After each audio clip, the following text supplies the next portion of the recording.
Hey guys, Julie here. You ever notice how the ocean always has this peaceful paradise reputation? Like waves, sunsets, tropical vibes? Yeah, well, that's only half the story. The other half? Tiny, sneaky, sometimes downright terrifying creatures that pack venom strong enough to drop you where you stand. And the wildest thing is, most people have never even heard of them. Forget your typical jellyfish or sea snakes. Today we're talking about the real underdogs of the venom world. Creatures so rare or so overlooked, you'd never guess they could ruin your whole day with one sting or bite. So buckle up, because we're about to dive into the ocean's best-kept secrets, venomous creatures you've never heard of. Alright, first up is the flower urchin. Sounds beautiful, right? Like something you'd buy for your aquarium or name your daughter after. But hold up, this flower is one of the deadliest sea urchins on the planet. It's basically the ocean's version of looks can kill, literally. So why the name flower urchin?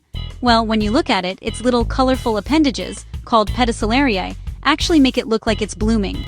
Bright pinks, purples, whites, it's like a coral reef flower arrangement. Honestly, if Disney designed a sea urchin, this would be it.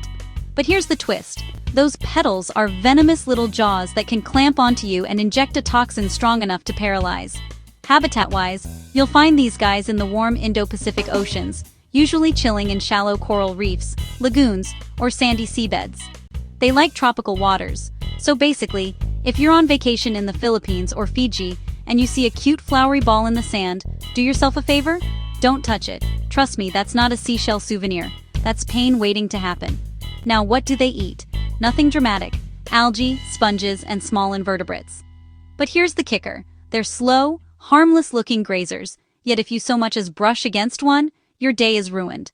Their venom can cause excruciating pain, difficulty breathing, muscle paralysis, and in rare cases, yeah, it can be fatal. Imagine losing your life to something that doesn't even have a brain. It doesn't know you, doesn't hate you. It's just sitting there like, oops, you touched me, now you die. Crazy, right? Are they dangerous to humans? Absolutely. Flower urchins are one of the most venomous echinoderms in the world. Even the Guinness Book of Records listed them as the most dangerous urchins. Antidote? Nope. Best you can do is get to a hospital fast and hope treatment eases the symptoms. So yeah, as much as they look like flowers, these aren't for bouquets. They're for nightmares. Fun fact, divers sometimes say that brushing against one feels like getting hit with electricity. Not exactly the kind of tropical memory you want from your beach trip. So yeah, the flower urchin, nature's perfect mix of beauty and danger. Gorgeous to look at, deadly to touch. Like a toxic relationship, but with spikes. Now let's move to a creature with a name that sounds straight out of a history textbook. The Portuguese Man of War. Like, come on, that's less ocean animal, and more Napoleonic naval battle. You half expect it to show up wearing a powdered wig and declaring war on Britain. But the reality? It's even weirder. Because here's the kicker. The Portuguese Man of War isn't even one animal. It's actually a colony of 4 different organisms fused together, each doing a different job. One makes the float, one catches food, one digests it, and one handles reproduction. It's like a biological roommate situation, except instead of arguing about dishes, they team up to sting anything that comes too close. That float, the part you see above water, looks like a purple-blue balloon, usually about a foot long. Beneath it trail tentacles that can stretch up to 50 meters. Yeah, 50. That's half a football field of stinging threads drifting invisibly through the water. Step into that, you'll know instantly. The stings are insanely painful and can cause welts, fever, and in rare cases, even death. And the worst part? They often wash up on beaches, which means unsuspecting people step on them while barefoot in the sand. And even if the man of war is dead, those tentacles can still sting. Imagine losing a fight against a corpse. Brutal. Now, like I said, it's a group name, but the specific species we're talking about here is Phasalia physalis, found in the Atlantic Ocean, Pacific Ocean, and Indian Ocean.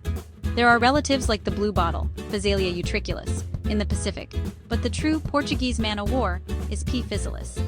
So, yeah, with a name that sounds like a historic warship and a body that's actually 4 animals in one, the Portuguese man of war is living proof that the ocean doesn't need to make sense to be terrifying. Alright, let's start with the scorpionfish. And no, this isn't some weird land scorpion crossover experiment gone wrong. It's a fish, but it got its name because, like a scorpion, it can deliver a nasty, venomous sting. Clever, but not exactly comforting. Specifically, we're talking about the large-scaled scorpionfish, Scorpena scrofa, which hangs out in the eastern Atlantic Ocean and the Mediterranean Sea, usually resting on rocky bottoms or coral reefs. They're masters of camouflage. Seriously, these fish are like the Where's Waldo of the ocean, blending in with rocks and algae until you practically step on them. Now here's the catch. If you do step on them or touch them, you'll regret it instantly. Their dorsal spines are loaded with venom, and the sting is said to cause extreme throbbing pain, swelling, and even difficulty breathing in severe cases. Fishermen in the Mediterranean know them well, and not in a buddy-buddy way. As for food, these guys are ambush predators. They wait until some poor little fish or crustacean swims by, then, gulp, it's gone in a blink. They don't chase their food, they just sit there, letting dinner come to them. Lazy? Maybe. Efficient? Absolutely. So yeah, the scorpionfish looks like a rock, acts like a rock, but sting-wise, more like a venom-packed cactus hiding in the sea. Okay, with a name like Devil Stinger, you already know this fish isn't here to play nice. Sounds like something ripped straight out of a video game boss fight, right? But no, this creature is very real. And it's one of the ocean's most venomous ambush predators. The devil stinger, Inimicus japonicus, belongs to the same nasty family as stonefish and scorpionfish. You'll find it chilling, and I mean literally chilling, barely moving, on sandy or muddy seafloors in the Indo-Pacific, especially around Japan, the Philippines, and northern Australia. At first glance, you'd probably mistake it for a rock, a lump of sand, or maybe even some ocean trash. That's the trick. It's a master of camouflage. But step too close, and bam, its venomous dorsal spines will jab you. And that sting? It's described as agonizing, with swelling, tissue damage, and even the risk of death if untreated. Locals definitely know to give this guy space. And here's something wild. When it actually wants to move, it doesn't swim gracefully like other fish. Nope, it walks across the seafloor on its fins like some creepy little alien crab. Imagine scuba diving and seeing a rock suddenly get up and stroll away. That's nightmare fuel. As for diet, small fish, shrimp, crabs, whatever wanders too close. The devil stinger doesn't chase, it waits. It's basically a sit-and-wait assassin of the sea.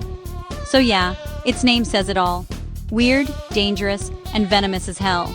The devil stinger is living proof that in the ocean, the scariest things don't need to look scary to ruin your day.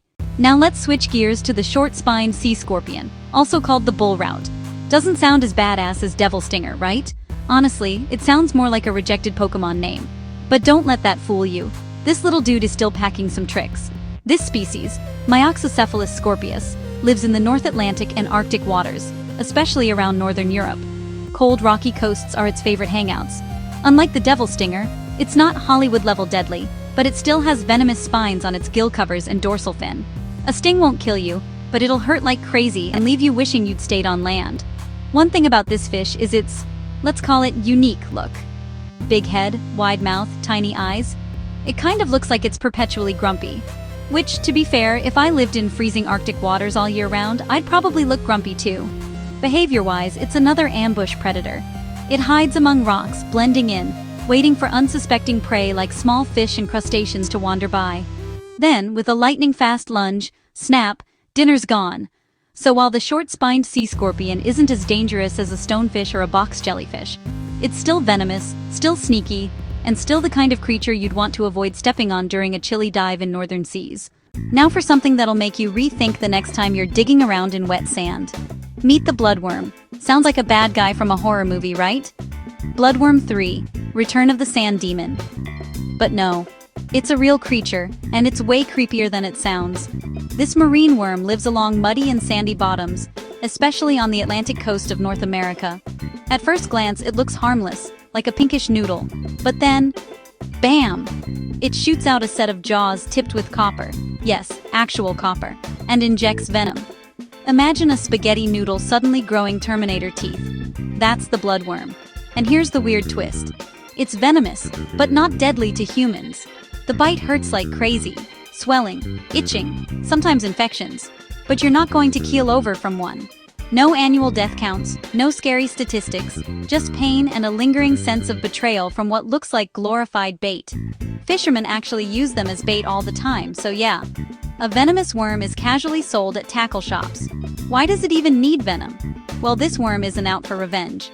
It uses its venom to subdue tiny prey like small crustaceans. Still, if you get bitten, you're going to remember that pink noodle forever.